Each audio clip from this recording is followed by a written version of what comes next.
Titagarh rail systems के deputy managing director Pritish Chowdhury साहब जुड़ते हुए। Pritish, hi, good afternoon, welcome on the show. पता नहीं, मुझे जब से मैं नोयर कंपनी सालों से कर रहा था तब से टीटागढ़ रेल सिस्टम से चर्चा, और शुरुआत हुई थी जब जेपी चौधरी सर जुड़ते थे। टीटागढ़ वैगन्स के नाम से हम लोग कंपनी ट्रैक करते थे। उसके बाद उमेश चौधरी सर से बातचीत हो रही थी, और आज फाइनली मेरे ख्याल से प्रमोटर फाउंडर फैमिली की थर्ड जनरेशन से अपन लोग न्यूयर कंपनी में चर्चा करने वाले। प्रीतिश चौधरी आपको आपकी स्क्रीन पे नजर आएंगे, जो इस समय बतौर डेप्यूटी मैनेजिंग डायरेक्टर जुड़े हुए हैं इस कंपनी से। प्रीतिश, जब आप जुड़े थे तब तो मेरे ख्याल से बिजनेस डेवलपमेंट इनिशिएटिव्स पे खास फोकस था आपका, जब आप टीटागढ़ रेल सिस्टम से जुड़े थे पहली बार जी। एज डेप्यूटी एमडी, बतौर डेप्यूटी एमडी अब रोल प्रोफाइल क्या है? तो as deputy MD I am now, मैं अब दो जो हमारे नए सेगमेंट्स हैं, जो कि है ship building and maritime systems और सिग्नलिंग एंड सेफ्टी सिस्टम्स, इन दो सेगमेंट्स को ग्रो करना, इन दो सेगमेंट्स में बिजनेस जनरेट करना और इनको एक हाई कंट्रीब्यूटिंग लेवल तक पहुंचाना एक की रिस्पॉन्सिबिलिटी है। साथ ही साथ जो कुछ कॉर्पोरेट फंक्शंस है, आपके साथ बातचीत की मुझे अपॉर्चुनिटी मिलती है, ये सब कुछ कॉर्पोरेट फंक्शंस मेरे साथ है। अरे वाह, मैं आता हूं फिर उस पे जो आप सेगमेंट्स खास तौर पे केटर करते हो, लेकिन पहले क्योंकि नतीजों के बाद चर्चा हो रही है, एक बार Q3 के रिजल्ट डॉक्टर साहब स्क्रीन पर रखिएगा।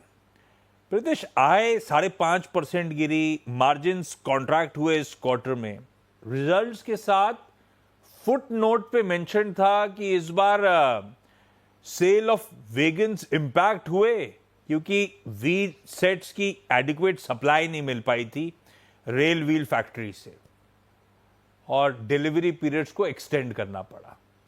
सिर्फ यही रीजन था Q3 जो थोड़ा सा फीका नजर आ रहा है? और अगर ये प्रॉब्लम थी तो अब इस Q4 में ऑलमोस्ट अब हम कल्मिनेशन की तरफ बढ़ रहे हैं, किस हद तक ये प्रॉब्लम एड्रेस हो पाई है? वो रेल व्हील सेट्स अब मिलना शुरू हो गए हैं आप लोग को? तो बिल्कुल Q3 की जो प्रॉब्लम आई थी, ये इसी अकाउंट पर आई थी, क्योंकि सारे जो रेलवे के जो वैगन सप्लाई होते हैं, उनकी सबकी चक्के हमें रेल व्हील फैक्ट्री से लेने पड़ती हैं। और जैसा कि आपने भी कहा, और जैसा हमारे रिजल्ट्स में नोट्स में था, कुछ डिसरप्शंस थी रेल व्हील फैक्ट्री बैंगलोर के प्रोडक्शन में, और वो डिसरप्शंस कुछ हद तक इस क्वार्टर में भी कैरी ऑन कर रहे हैं, या इस क्वार्टर में यानी कि Q4 में। जहां तक पीआरएस यानी कि हमारी जो पैसेंजर रेल सिस्टम्स की परफॉर्मेंस है, वो काफी हद तक इन लाइन थी हमारे एक्सपेक्टेशंस के साथ।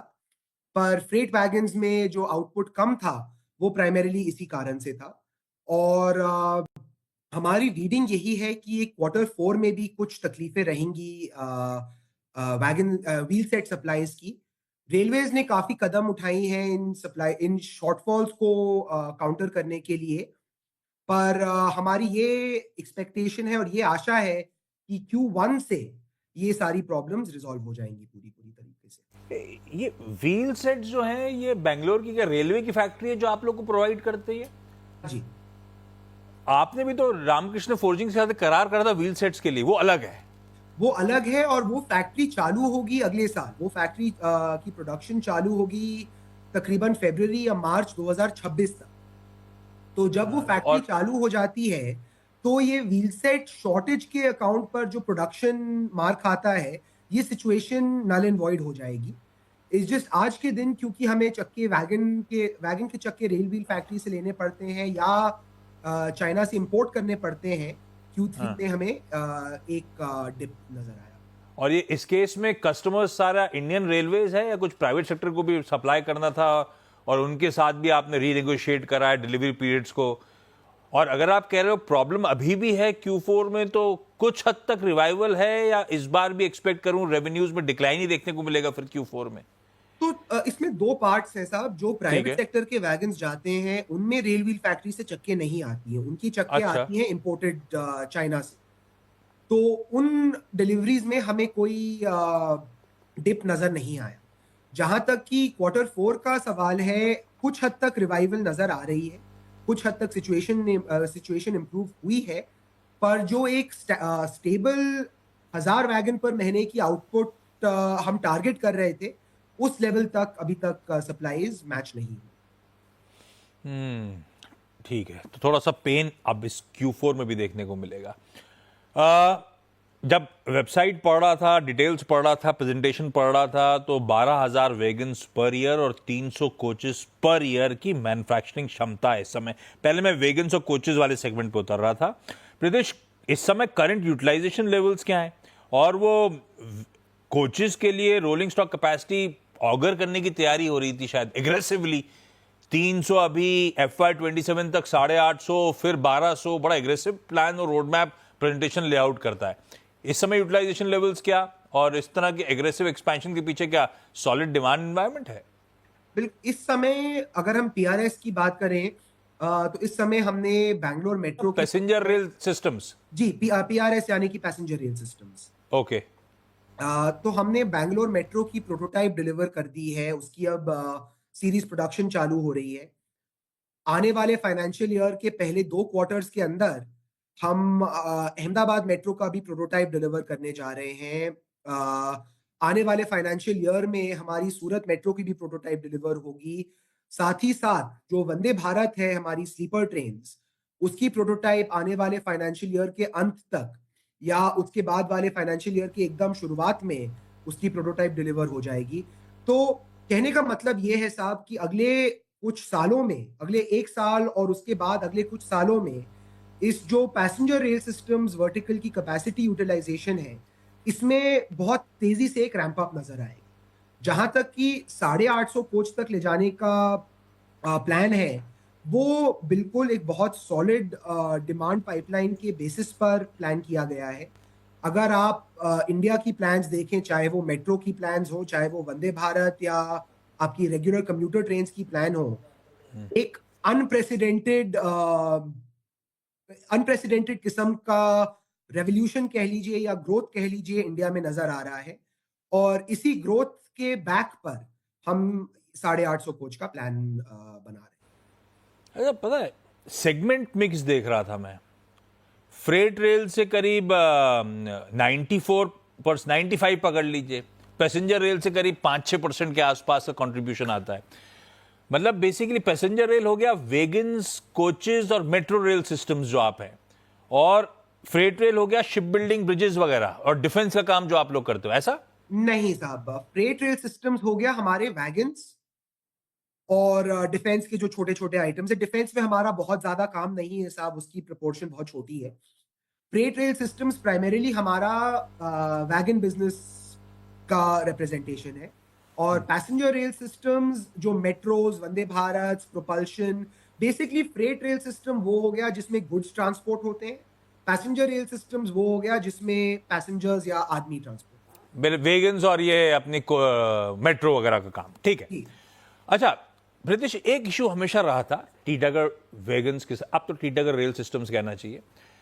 हमेशा अर्निंग्स बहुत वोलेटाइल थी, रेवेन्यू स्टैग्नेंट थे, बॉटम लाइन में घाटे और मुनाफे के बीच हम लोग झूलते थे, इरैटिक था बॉटम लाइन।